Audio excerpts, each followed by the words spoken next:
Oi, gente, Samuel Straioto e eu, Rubens Salomão, chegamos para a edição 260 do Pode Falar, o primeiro podcast de política de Goiás, com trilhas sonoras aqui do Sistema Sagres de Comunicação e também com a sua companhia. Fala, Samuel Straioto, tudo bem? Tudo bem, Rubens Salomão. Oi, pessoal, tudo jóia? Sejam bem-vindos aqui ao Pode Falar. E chegamos em vídeo, né? Depois de muita promessa, muita conversa, a gente está aí, Samuel.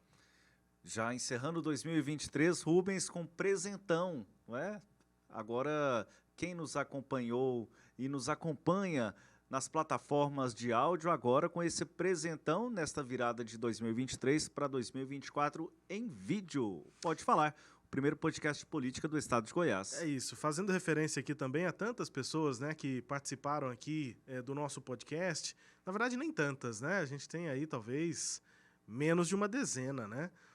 Eu e Samuel sempre desde o início, mas ali com um trio original, né, quando o podcast foi criado, comigo, com a Cileide Alves e com o Vassi Oliveira, que eventualmente voltam aqui ao Pode Falar, né? O Vassi Oliveira volta de vez em quando, vamos convidar também a Cileide para analisar temas aqui da política em Goiás e também no Brasil, mas fazendo essa referência aos fundadores, para a gente reiniciar, para a gente ter mais um momento, né, nessa caminhada aqui do Pode Falar. É o primeiro, continua com sua vida firme e forte aqui, então, no Sistema Sagres. Teve origem lá no rádio, né? Era um momento, né, no rádio, nos sábados, amanhã, no meio da manhã, a gente parava para analisar a semana, e aí isso foi caminhando também para esse meio digital. Estamos aí no Spotify, no Deezer, no Castbox. No final do programa a gente passa todos os caminhos aí para você nos acompanhar em áudio, mas a partir de agora também na TV, canal 26.1 da TV Sagres e no YouTube. Bora lá, nesta edição 260 você confere a promulgação da reforma tributária após intenso debate no Congresso Nacional e o balanço do primeiro ano de gestão Lula 3. São os temas desta edição do Pode Falar, Samuel. O Congresso Nacional promulgou em sessão solene, na última quarta-feira, no dia 20, a reforma tributária, considerada fundamental para simplificar a cobrança de impostos no país. A promulgação foi publicada no Diário Oficial da União. A proposta de emenda à Constituição, uma PEC, foi originalmente apresentada pelo deputado federal Baleia Rossi. Ele que é do MDB do estado de São Paulo, mas apensou, ou seja, juntou diversas outras matérias e, mais recentemente, se tornou o projeto encabeçado pelo governo do presidente Luiz Inácio Lula da Silva, do PT. E aí teve essa sessão solene, né, de promulgação da PEC da reforma tributária, e durante essa sessão, esse evento, lá no plenário da Câmara dos Deputados, como é maior, né, cabe todo mundo, apesar de apertadinhos, a gente vai ver nas imagens, deputados e senadores todos juntos ali para essa sessão. O presidente do Senado e do Congresso Nacional, Rodrigo Pacheco, do PSD de Minas Gerais, disse que as novas regras para o sistema tributário representam o que ele chamou de divisor de águas para o Brasil. O dia de hoje será lembrado não apenas como um marco histórico, mas também como um ponto de virada, um divisor de águas. É aqui que mudamos a trajetória do Brasil. Esse dia representa o início de um novo país rumo ao progresso. É uma conquista do Congresso Nacional, é uma conquista do povo brasileiro. Por muitos anos, acreditamos que a reforma tributária, com todas as suas dificuldades e divergências e com toda a sua magnitude, não sairia do papel.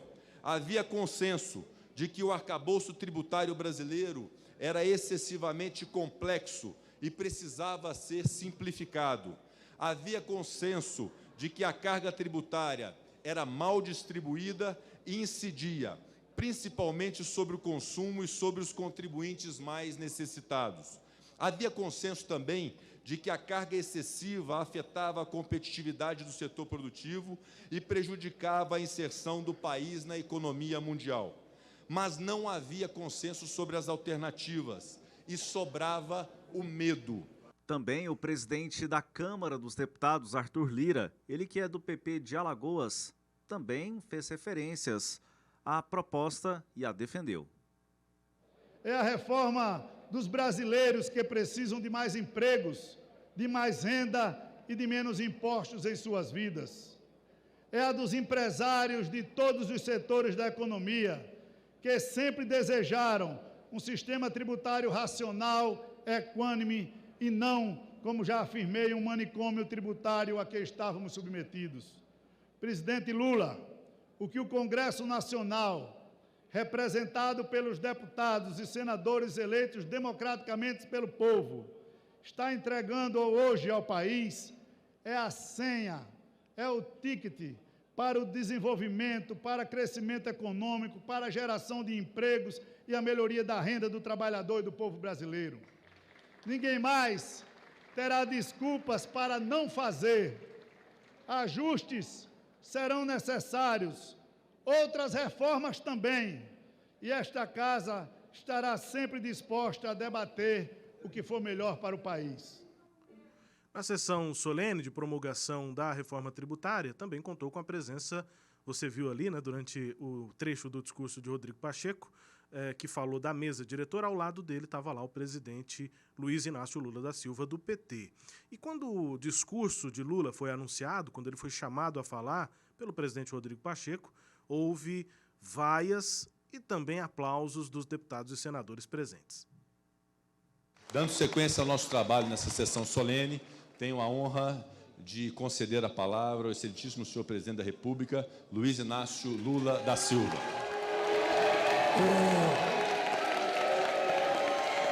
Meu caro presidente do Senado, senador Rodrigo Pacheco, meu caro presidente da Câmara, Arthur Lira, meu caro vice-presidente da República, Geraldo Alckmin.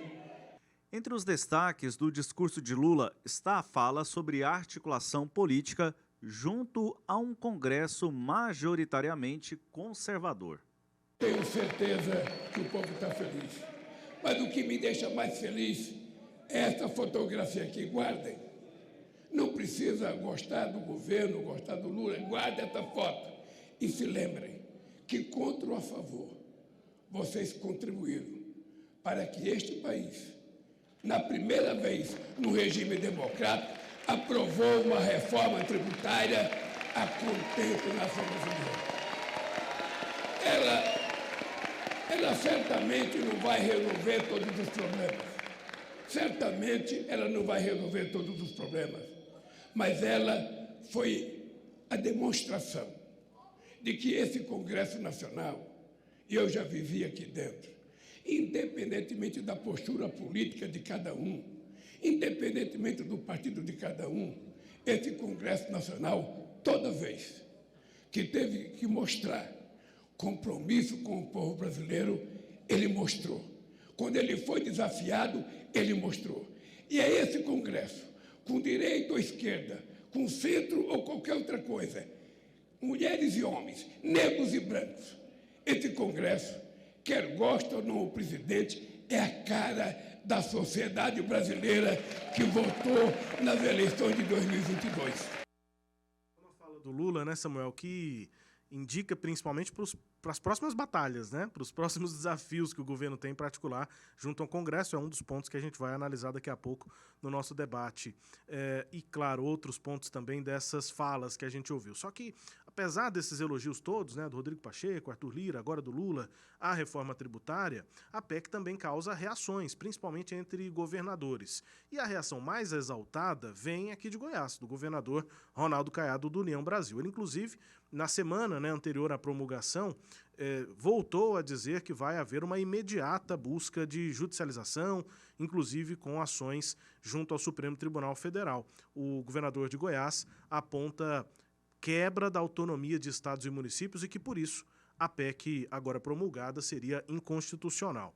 Essas ações, então, vão para o STF, como eu disse, e o presidente do Supremo Tribunal Federal, Luiz Roberto Barroso, esteve também lá na sessão solene de promulgação da PEC, mas não discursou. Quem discursou e mandou o recado para o Supremo foi o ministro da Fazenda, Fernando Haddad.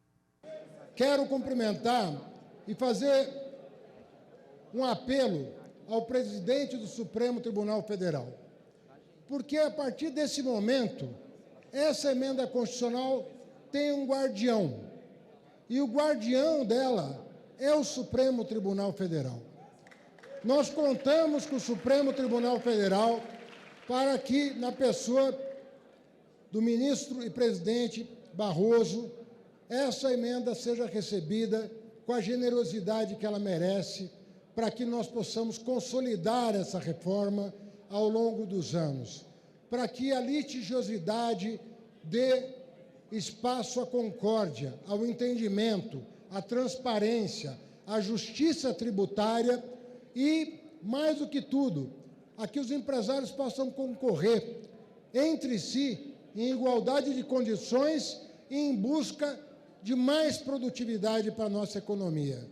Sem planejamento tributário, sem jabutis, sem pautas-bomba, olhando para o Brasil, olhando para o futuro do Brasil.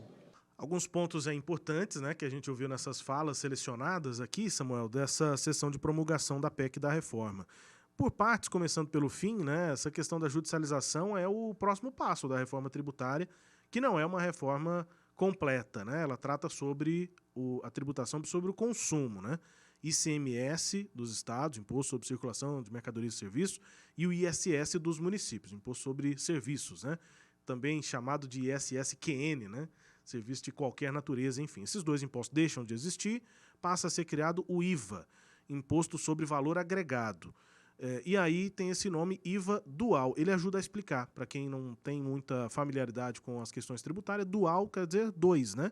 Por que dois IVAs? Porque tem um subnacional de estados e municípios, que vai substituir o ICMS e o ISS, e um outro federal, que vai substituir PIS, COFINS, enfim, os tributos nacionais. Mas é o mesmo nome, é o mesmo imposto, vai incidir sobre todos os produtos. Só para tentar já de cara aqui explicar minimamente o que essa reforma faz. Qual é o problema? Quando se retira esses impostos, né, estaduais, municipais, o governador de Goiás foi durante muito tempo uma voz solitária nesse sentido, dizia sim que havia uma quebra da autonomia de estados e municípios e que por isso a medida é inconstitucional, inclusive com a criação de um conselho, já teve um monte de nomes diferentes, mas um órgão, né, nacional que passaria a definir quais são as formas de resolver problemas entre um estado e outro, quem tributa mais, quem tributa menos, teria um conselho nacional para definir isso. E o governador não gostou nada disso, então a matéria deve ir para o Supremo Tribunal Federal. Interessante o recado do Fernando Haddad, porque ele já avisa, né, para o Supremo Tribunal Federal que isso deve estar batendo a porta da corte e o governo tem uma avaliação muito precisa, né, digamos assim, em relação a esses questionamentos que já devem chegar lá por inconstitucionalidade, ou suposta inconstitucionalidade dessa PEC, Samuel. Além dos governadores, Rubens, também setores que, na avaliação de alguns, podem ter sido prejudicados, pois para alguns setores houve a desoneração, né, em relação a alguns tributos, e aí isso não se aplica quando a gente pensa para o contexto geral. Então, também é uma possibilidade de judicialização. Agora, acho que uma explicação importante, Rubens, o que isso muda na vida, na sua vida que está acompanhando aí o Pode Falar. Posso te pegar como exemplo? Claro. Então tá bom. O Rubens Salomão, nosso amigo aqui, compra um pacote de arroz, um frango, um pequi, aí vai fazer, já sabe, aquela galinhada gostosa, né, com frango, com pequi. Gostei do exemplo. Aí, quando você vai no supermercado, o que isso vai mudar? Você vai pagar menos tributo? Não, você não vai pagar menos tributo neste momento, com esta reforma. Então, quando a gente vê argumentos dos dois lados, o Brasil vai ganhar, o Brasil vai perder, pensando primeiro para nós, cidadãos brasileiros, isso aí não vai mudar. Uhum. Nesse momento não muda. Por quê? A gente está falando de uma simplificação tributária. A gente não está falando em redução da carga tributária. Então, nesse momento, o que muda com essa simplificação é a redistribuição dos recursos. E com essa redistribuição dos recursos, alguém vai ganhar mais, alguém vai ficar com menos. E daí a reclamação que você explicou quanto ao governador de Goiás, uma das vozes que tem se manifestado em relação a este assunto por ter aí uma preocupação quanto à perda hoje do chamado ICMS, que é um imposto estadual. Porque essa distribuição posterior vai depender do consumo dos estados. Tem outros critérios, mas esse é o principal. E claro, quem consome mais é quem tem mais população, quem tem mais mercado consumidor, que são os estados do Sudeste e até Nordeste, né? Tem mais mercado do que aqui Centro-Oeste e Norte do Brasil, né? Daí a reclamação. Aqui a gente está partindo por uma questão de produção. Isso, exatamente. Incentivos, inclusive, para a produção. São temas aqui que a gente até abordou em outras edições enquanto a reforma tramitava. Isso se confirmou, já era a intenção do governo, está lá no texto. Só uma outra observação rápida aqui nesse debate, Samuel, que eu citei, né? Quando o Lula fala em homenagem ao Congresso, que o Congresso foi, quando acionado, respondeu bem aos desafios, aos temas mais polêmicos, ele está avisando que esse contato vai continuar. E a votação, o debate e a votação da reforma tributária aconteceu em 2 turnos na Câmara, 2 turnos no Senado, com muito debate nos 2 momentos, depois com mudanças voltou para a Câmara. Então foram várias oportunidades em que o governo teve de articular com essas lideranças, tanto partidárias como principalmente os presidentes das casas. E houve essa aproximação. Hoje a gente pode considerar, sim, né, que Arthur Lira, que foi aliado de Bolsonaro lá atrás, e o Rodrigo Pacheco, que a gente pode considerar que era um pouco mais independente, mas também estava próximo da base do ex-presidente Bolsonaro, os dois agora estão muito próximos da base do presidente Lula, e é por isso, na minha opinião, que o Lula já inicia ali o encerramento do seu discurso fazendo referência ao Congresso e às próximas batalhas que virão, porque continua sendo um governo de coalizão, é um governo que não foi eleito sozinho, que foi eleito com uma margem, digamos que pequena de votos e sozinho com o PT ou partido de esquerda não governa. Então precisa conversar com todo mundo, como você citou lá no começo, com o Congresso que é majoritariamente conservador. Eu também queria fazer uma análise sobre isso, Rubens, aqui convidando quem nos acompanha. Achei muito interessante o presidente do Senado, Rodrigo Pacheco, ali de uma forma até efusiva ao lado do presidente Lula, porque há um contexto político no estado de Minas Gerais. Rodrigo Pacheco claramente se posiciona de uma forma distinta do atual governador, Romeu Zema. Romeu Zema que não pode mais participar de processo eleitoral, né? Ele já foi reeleito lá no estado de Minas Gerais, e houve um grande descontentamento em relação à posição dele durante a reforma tributária, com alegações relativas ao Nordeste, entre outras questões, e Rodrigo Pacheco pode vir em Minas Gerais com as bênçãos do PT, isso está sendo conversado lá para disputar as eleições no estado de Minas Gerais. Então, acho uma questão muito interessante aí, nesse contexto da reforma, as posições ali. É um gancho importante para o nosso próximo assunto, porque assim termina este primeiro bloco do Pode Falar. Nós tivemos um começo de ano. Eu lembro que eu encontrei com a diretora-geral do FMI em Hiroshima e ela me dizia que a economia brasileira iria crescer apenas 0,8%. E eu dizia para ela, a senhora está errada. Eu espero que a senhora vá ao Brasil no final do ano, que a senhora vai ver que as coisas vão ser diferentes e o Brasil vai crescer um pouco mais.